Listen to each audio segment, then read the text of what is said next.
What's the date? November 30. And bukas ay? December 1 na. It's an Advent season na. So, let me have a show of hands. Sino sa atin ang may plano ngayong December season, ngayong holiday season, magkaroon ng holiday plans? Do you have holiday plans? Can you please raise your hand up? Sino sa atin na may mga plano ngayong December, umattend ng mga Christmas parties? Yung mga hindi po nakataas, may plano po ba kayong mag-lunch ngayong after the service? So everybody has plans. Everybody has plans. Right? So ngayon po umaga, we're going to continue our series in how to be dependent on God's Word. How to be dependent on God's Word. So yung una po, before noong November, Pastor preached about how to be dependent on God's Word in our time. Redeeming our time. The second is managing our wealth. The third one is handling our speech by Elder Boyet. Last week, tandaan niyo po ba? How to be dependent on God's Word through building friendship. Ngayon po umaga, we're gonna talk about how to be dependent on God's Word through planning future. Planning future. So kanina pinagtaas ko yung kamay. Everybody has plans. Ikaw, do you plan daily? Pagkagising mo ng umaga, you're gonna go to your calendar. Do you plan weekly? Do you plan monthly? So everybody has plans. Ano ba yung mga pinaplanuhan natin? Siyempre yung homework. Our work, gagawin natin ngayong linggo. Or susunod na linggo. We're gonna plan our grocery list. Sa mga mommies dito, we're gonna plan our menu for the week. Anong lulutuin natin? Right? Anong babaunin ng mga bata? Ang lapit na ng New Year. We're gonna plan about our annual New Year's resolution. Right? And of course, everybody's planning long-term retirement plans. Long-term. So everybody has plans. Sabi nga ni Mike Tyson, the famous boxer, everyone has a plan till they get punched in the mouth. Everybody has plan.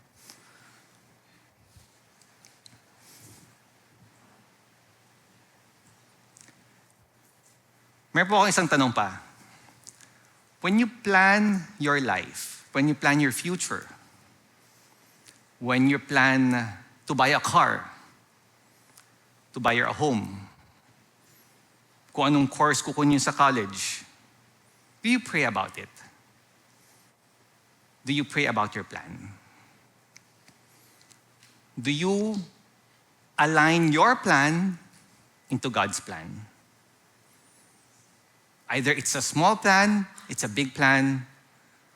Do we align our plan into God's plan? Into God's will?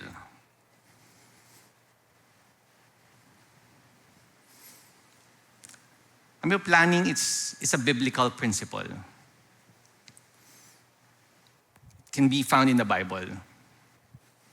God planned the creation of our world. God has a plan. God has an order. God has a sequence. Yung pagkasunod-sunod ng creation, it was all planned out. Imagine if Adam and Eve was created on day one in total darkness.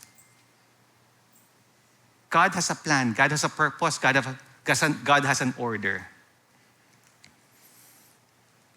Sabi nga po sa Luke chapter 14, verse 28 to 30. Suppose one of you wants to build a tower. Won't you first sit down and estimate the cost to see if you have enough money to complete it? For if you lay down the foundation and are not able to finish it, everyone who sees it will ridicule you. saying this person began to build and wasn't able to finish.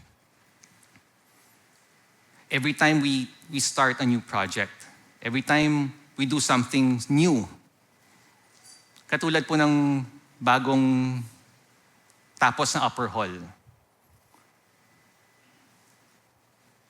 Everyone planned about it. Yung office, yung pastor, si pastor, everyone planned about it. Anong magiging design, ano magiging kalabasan. And then after, they planned about the financial, the resources, if kaya ba tapusin.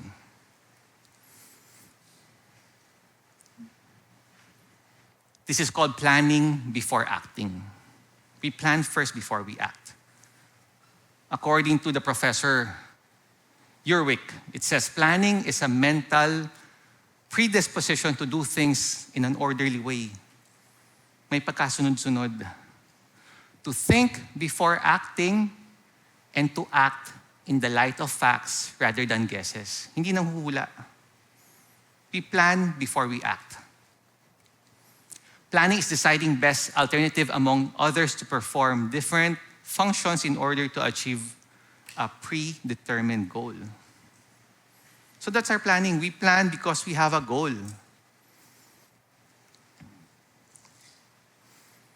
Sabi po sa Proverbs chapter 24, verse 27, prepare your work outside, get everything ready for yourself in the field, and after that, build your house. You plan first before you act. Ito po yung makikita sa buhay ni Nehemiah. In the book of Nehemiah, Nehemiah planned to rebuild the walls of Jerusalem. And madami po nagsabi, it's impossible, you cannot do it. But he planned first before acting upon it. He inspected the walls, gathered the resources, gathered the men na gagawa, and after that, he prayed about his plan. Pinagdasal niya. And the plan was covered in prayer, and the wall was finished in 52 days. It's planning before acting.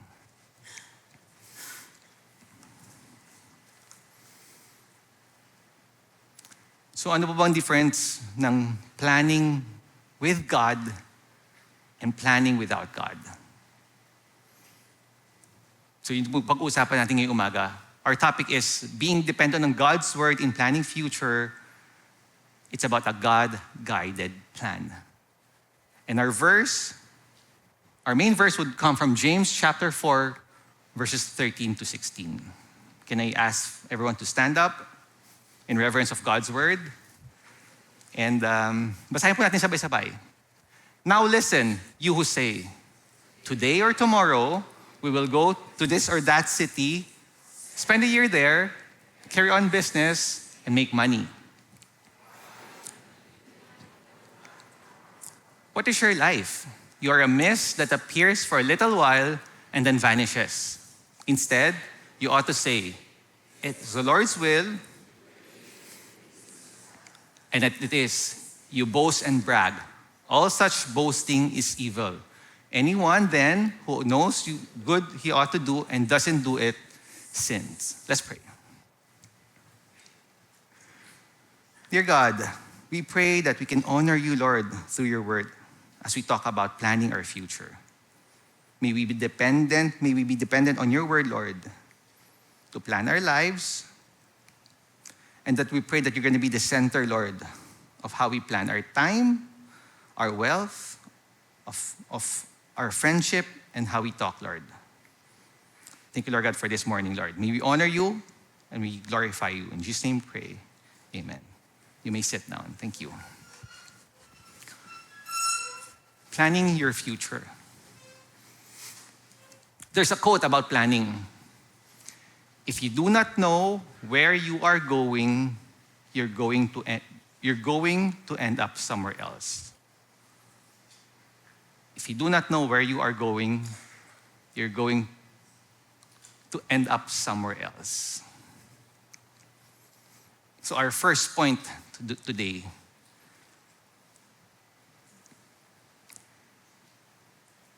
is your plan should begin with a clear purpose and objective.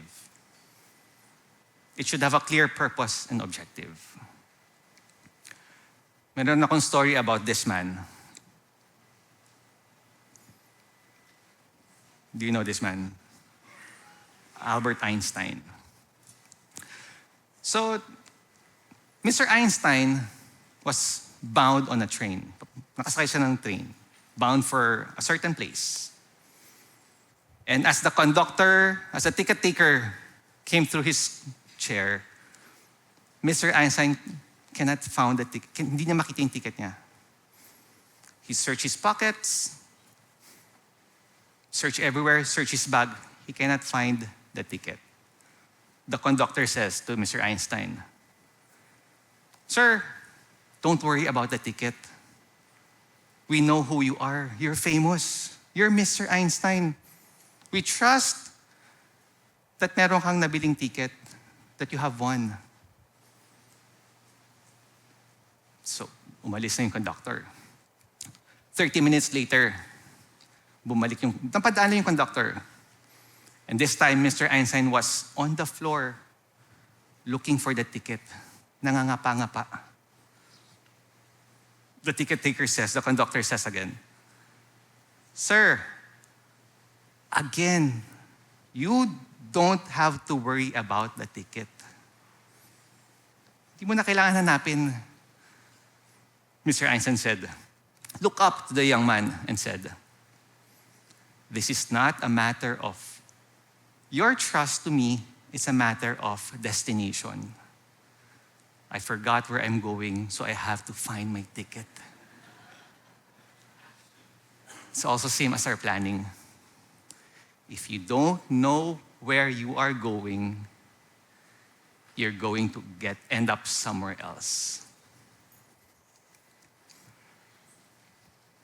After ko po mag-graduate, I was 20 years old.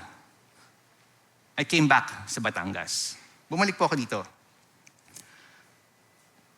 And I don't know where I'm going. I don't have a plan yet. I was riding the train called life, not knowing my destination. I was 20 years old. So I decided to take another study. Kumuha po ng master's degree. For me to para lang po magkaroon ng idea where to go, how to plan my life, what's the next step. So for 2 years, as we go to the classroom, there's this big, bold letters na nakalagay po sa aming classroom. Every day, we go to the classroom, we can see these letters. We can see these words. It says, begin with the end in mind. Begin with the end in mind. So for us to finish our course, finish our diploma, finish our studies, we have to make a business plan. We have to make a business plan. That's our requirement. So as I was reading itong ating passage this morning, it's like making a business plan. Para po siyang gumagawa ng business plan. It says, "Now listen, you who say, the person knows when to start, kung kailan magsisimula, today or tomorrow." That's his plan. Alam niya kung saan pupunta. Alam niya kung when, alam niya yung where. We will go to this or that city. Alam niya how long. Spend a year there. The when, the where, and the time. Alam niya kung anong gagawin niya. What's the purpose? To carry on business. Magtatrabaho, maghahanap buhay. And alam niya yung purpose niya, yung objective niya, ba't siya pupunta doon. to make money. So that's his plan. Very detailed. Maliwanag.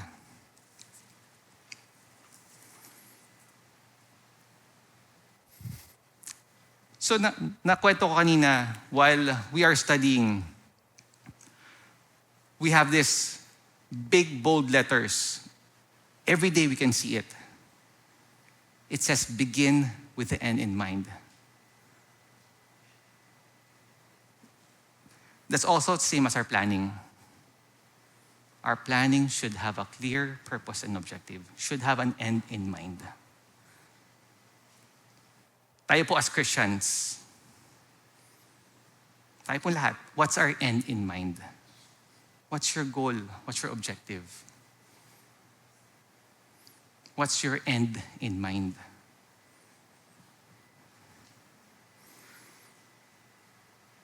Our end in mind is to glorify God. As we plan for our future, our end in mind is to glorify God. Sabi po sa Mark chapter 12, verse 30, and you shall love the Lord your God with all your heart, with all your soul, with all your mind, and with all your strength. Love the Lord your God with everything you got. That's our end in mind. Sabi po sa Exodus chapter 9, verse 16, but for this purpose I have raised you up to show you my power, so that my name, God's name, may be proclaimed in all the earth. His name may be proclaimed in all the earth. That should be our end in mind.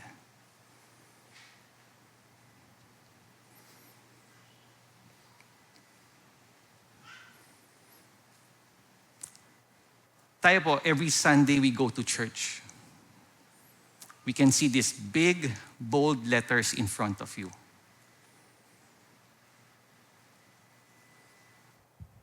That's our end in mind.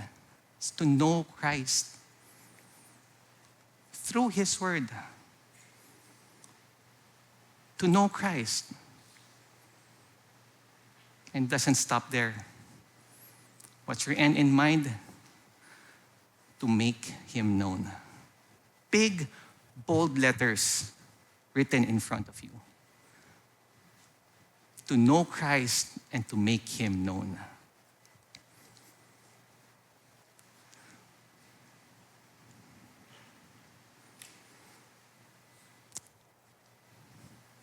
So, do you know what you want, what God wants for you for the future? Anong plano ni God para sa akin? Anong plano ni God for my future? Meron akong homework para sa ating lahat. Assignment. Write down your plans. Write it down.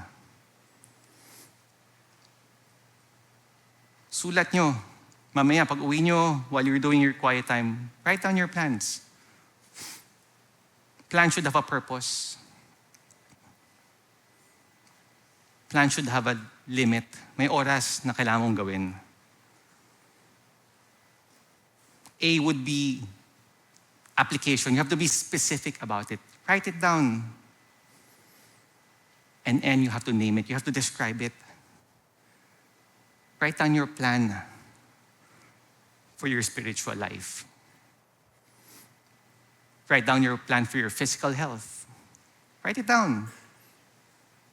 Your family, your work, your school, your growth, your social, your financial. Sulat mo isa-isa. And ask yourself, after mo masulat, after mo ma-reflect, you pray about it. And ask yourself, is my plan would give glory to God? Are these plans would make me know Christ more? Are these plans going to make Him known? Write it down.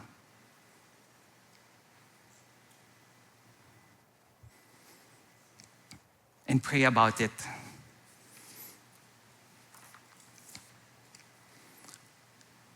ito po'y makikita sa buhay ni King Solomon, how he planned his life. He has a purpose. To build a house in the name of the Lord my God. That's his purpose. And he set a time for that. To begin his project. He's specific about it. He gathered the resources, he cut the wood, he assigned the men to supervise them. And he described it. King Solomon completed the project. Thus all the work Solomon performed for the house of the Lord was finished. You plan your life.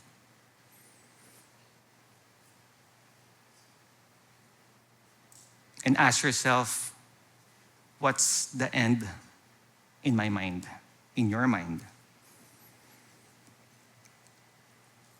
Planning should have a clear purpose and objective. Balikan po natin yung ating verse. Today or tomorrow we will go to this or that city, spend a year there, carry on business, and make money. That's the purpose of the person here, is to make money. I'm not saying don't make money. I'm just saying your end should glorify God. Let's continue. Why? You do not even know what will happen tomorrow. What is your life? Ito po yung sa Tagalog.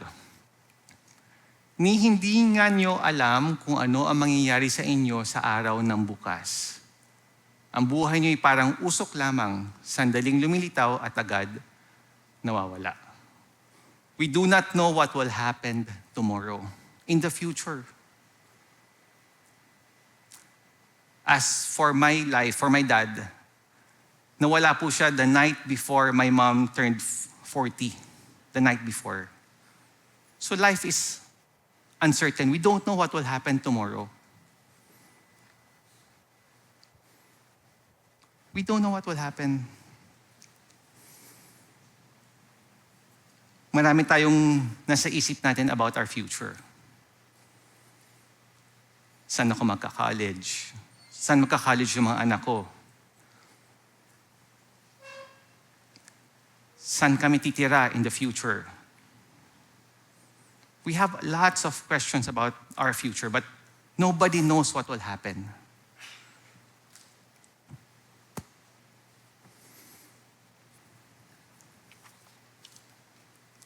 Sabi sa Proverbs chapter 19, verse 21. Many are the plans in a person's heart, but it is the Lord's purpose that prevails. Only God knows what will happen in the future. God's purpose that will prevail. Kaya it is very important that as we plan, we have an objective, we have a purpose, and we have to submit our plan to God. When we plan, we have to have submission, we have to have faith, we have to have prayer. We have to pray about it. That's our second point. Because when we pray, we're showing dependence on God, dependence on His Word. And when we plan, we show diligence with the skills and abilities God has given. Kasi may kakayanan ka, kaya you're planning.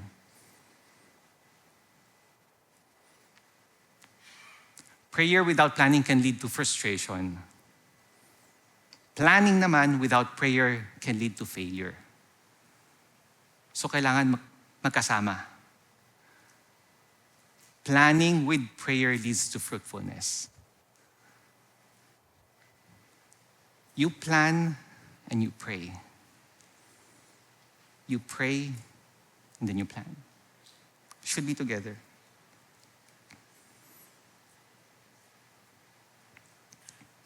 So di ba mayroon tayong homework, assignment? Write down your plans for your future. Write it down. next year, your 5-year plan, your 10-year plan, write it down. And you submit it to God through prayer. Submit it. Pray about it.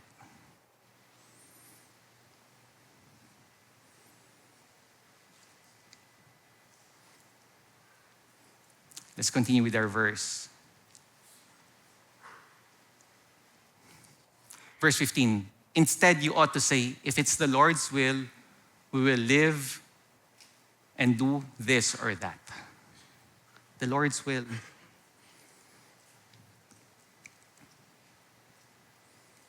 Dito po we can see that we have an all-powerful and knowing God. We don't know what will happen in the future, but God knows.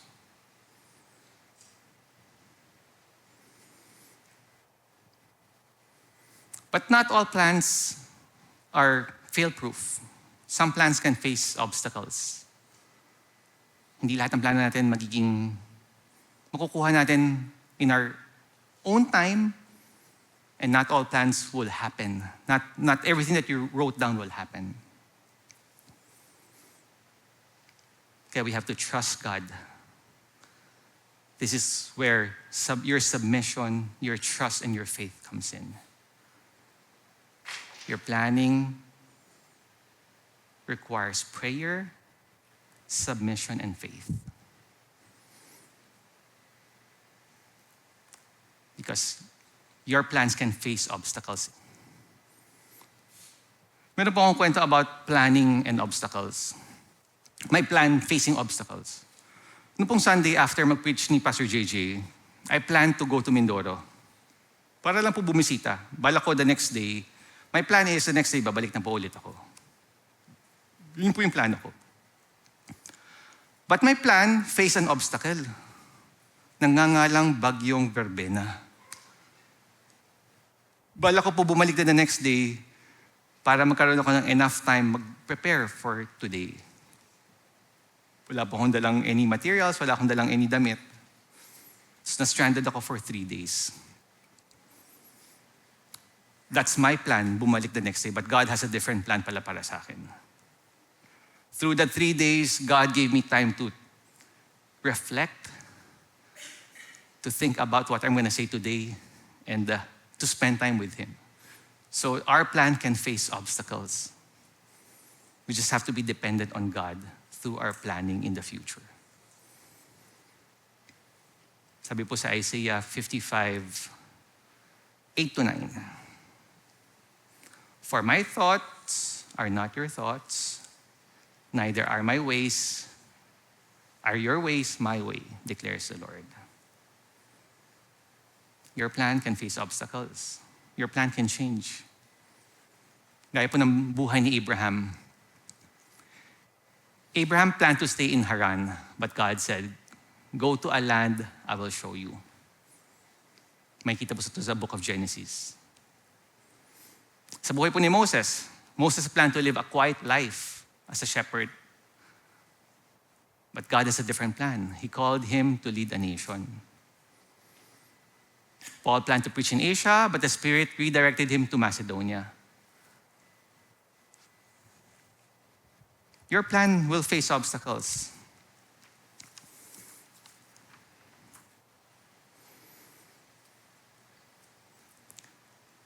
Tayo po ba sa buhay natin, do you have any plan that matagal mo nang pinagdadasal? Think about a plan or something that you're always praying for. And hindi siya dumadating. Or kung dumating man, iba pala yung plano. Iba pala yung plan ni God for us. Now we think our plan is a failure. Or sometimes we're feeling disappointed or frustrated because our plan is not happening.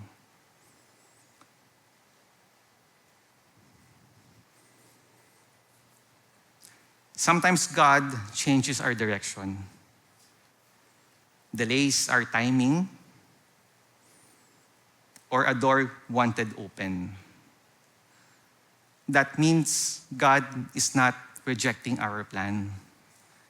It means He's just redirecting us to something better. Think about God as your spiritual GPS or your ways. If you type a destination, let's say I want to go to Ayala, and I was following the highlighted route, and I suddenly took a wrong turn. Anong sasabihin ng way sa akin? You're a failure? Because hindi ako makapunta doon sa Ayala? Anong sasabihin ng way sa akin? Recalculating route. It's also same as for our God. When God delays the timing of your plan, He doesn't cancel your destination. He's just redirecting you to something better. Because God's timing, God's plan, God's will is different from us. So it's very important that as we plan, we submit it to Him. We pray about it.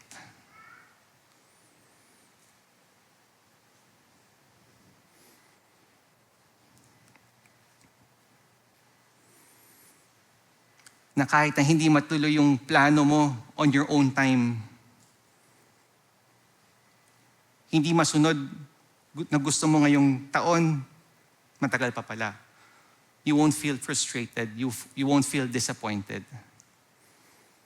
Because you will be so confident in God's plan, in God's will, that you no longer feel disappointed when things don't go your way. You trust His plan. You trust His timing. You just have to submit and have faith.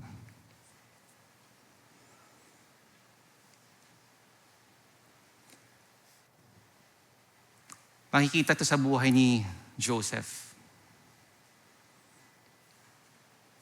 Joseph planned to live a simple life with his family.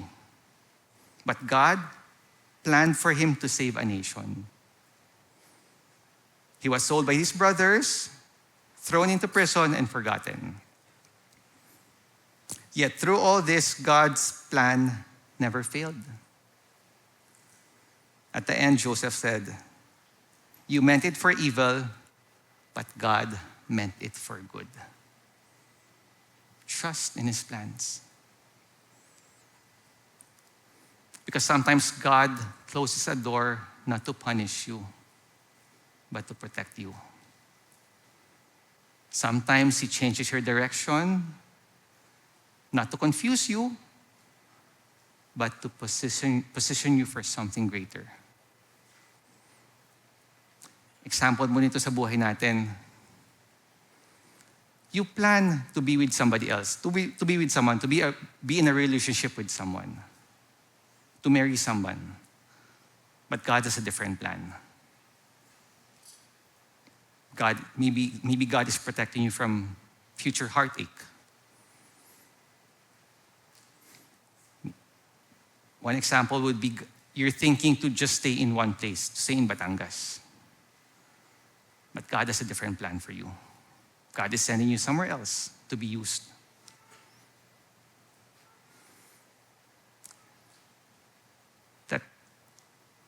That pag hindi nasunod yung plano mo, you're just gonna say yes to God's plan. Because sometimes our plan is different from God's plan. Now we're just gonna say yes kahit na mahirap because we trust God's plan. Alam niyo po, sometimes I'm reflecting, we are not saying to the understanding of God's plan. We are just saying, yes, Lord, yes, God, to Him. We can say, yes, Lord, pero ang hirap ng pinapagawa mo sa akin, Lord eh. Or minsan nasasabi ko, yes, Lord, Pero busy pa ako ngayon, Lord. Maliliit pa yung mga anak ko. Next time na lang. Or yes, Lord, pero kaso, except, but if, we just have to say, yes, Lord. Yes, Lord. I will follow you because, yes, Lord, your will be done in my life. Yes, Lord.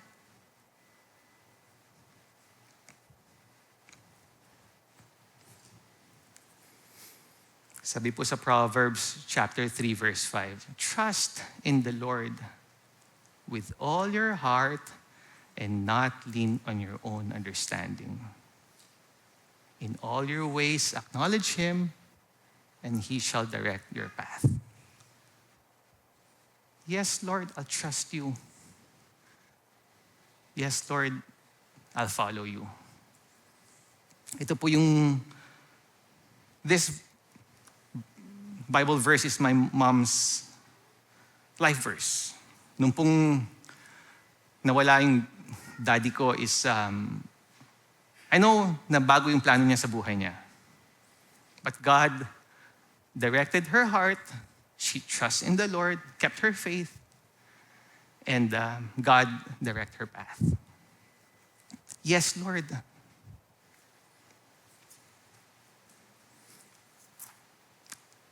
Because your will, if it's your will, Lord, we will live to do this or that. Here, we're showing we are dependent on God.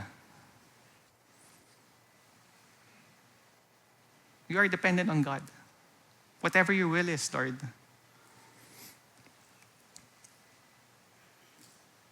So in all our planning, we have to include God. Planning must include God. The third and last point.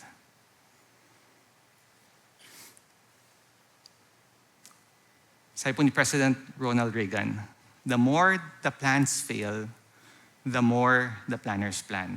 Ito po yung mangyayari sa atin if we don't include God in our prayer. The more we plan, without God, the more our plans will fail. Planning must include God.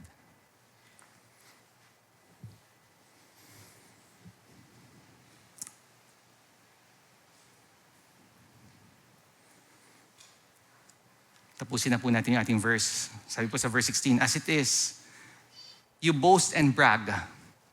All such boasting is evil.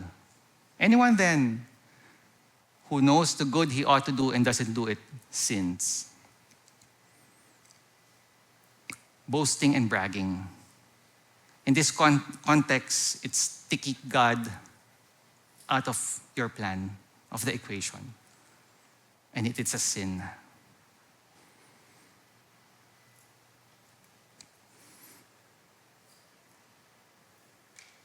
We must include God in our prayer, in our planning.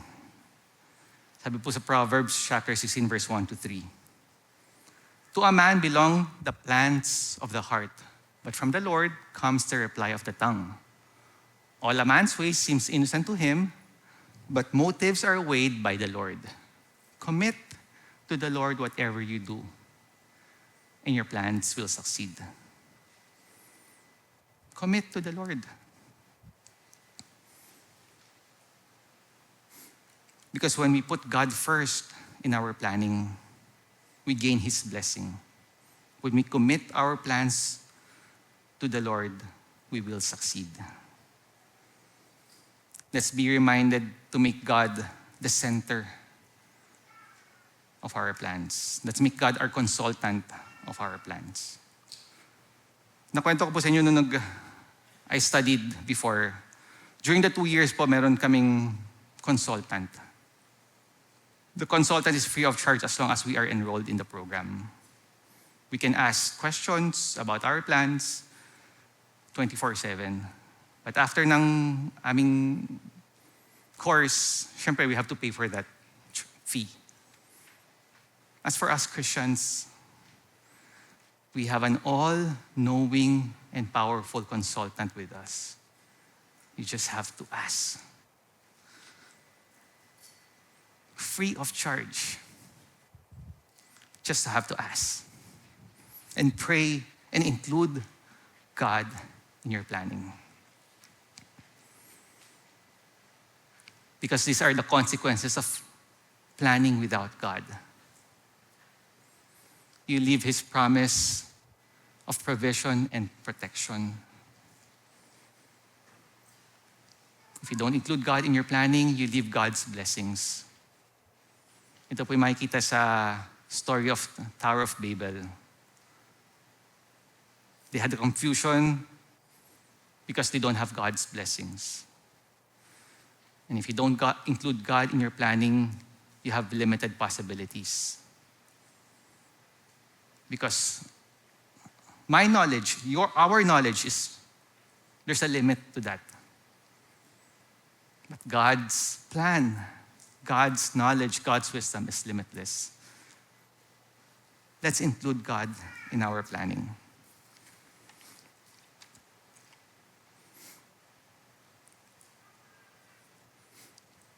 Because sabi po sa Proverbs chapter 16 verse 9, in their hearts, humans plan their course, but the Lord establishes their steps. And also from Psalm 37 verse 5, commit your ways to the Lord, trust in Him, and He will act.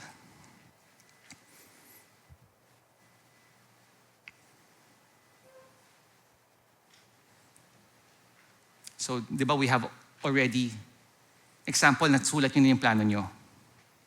Write it down in a paper. Your plan already had a purpose. Mayroon ng objective. At after mo masulat yung plano mo, pinag-pray mo na. You submit it to God. You trust in Him. You have faith in your plans. And all your planning, you included God already. Nagawa mo na itong tatlo nating points. I have a question. Meaning ba lahat ng plano ko masusunod pag sinunod ko itong tatlo? Pastor, masusunod ba lahat ng plano ko? Yes, masusunod. Your plan will happen. But in God's measure of success, not ours. Hindi yung ating success. God's measure of success. It says in the quote, when God is not involved, we measure success differently. When God is not involved, it is measured by earthly standards and earthly wisdom. Yung alam natin na success. But when God is involved, it is a matter of I will, but if the Lord is willing. When God is involved, it's not all about yung kakayanan ko, my success, but God's blessings. When God is involved, it's not just a matter of storing up treasures on earth, but it becomes storing up treasures in heaven. Your plan will succeed with God's measure of success.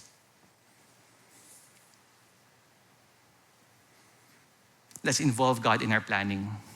Let's make Him the first priority. Tandaan niyo po yung props ni Pastor dati na meron siyang bowl of balls. Let's make God the first one before anything else. At masasabi natin, after all our planning, yes, Lord, your will, not mine, be done in my life. Your will.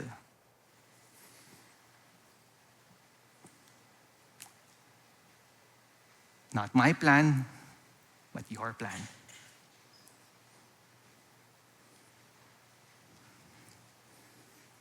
As we make our plans, let's reflect on these questions. Are my plans aligned with God's will? Do they honor Him or only myself? And let's ask ourselves, will these plans help me grow in faith, bless others, and glorify God?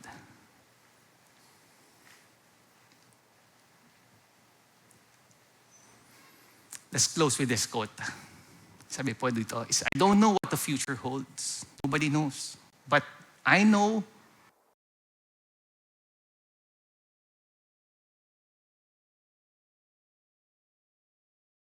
one who created me, and He is the one whom I was created for. God knows your future.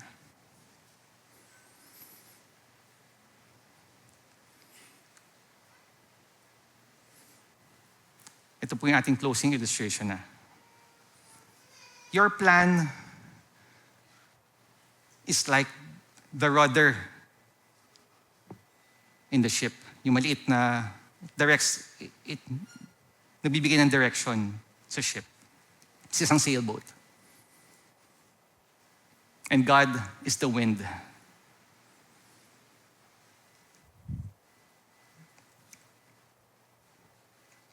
In the same way, your plan is like the rudder.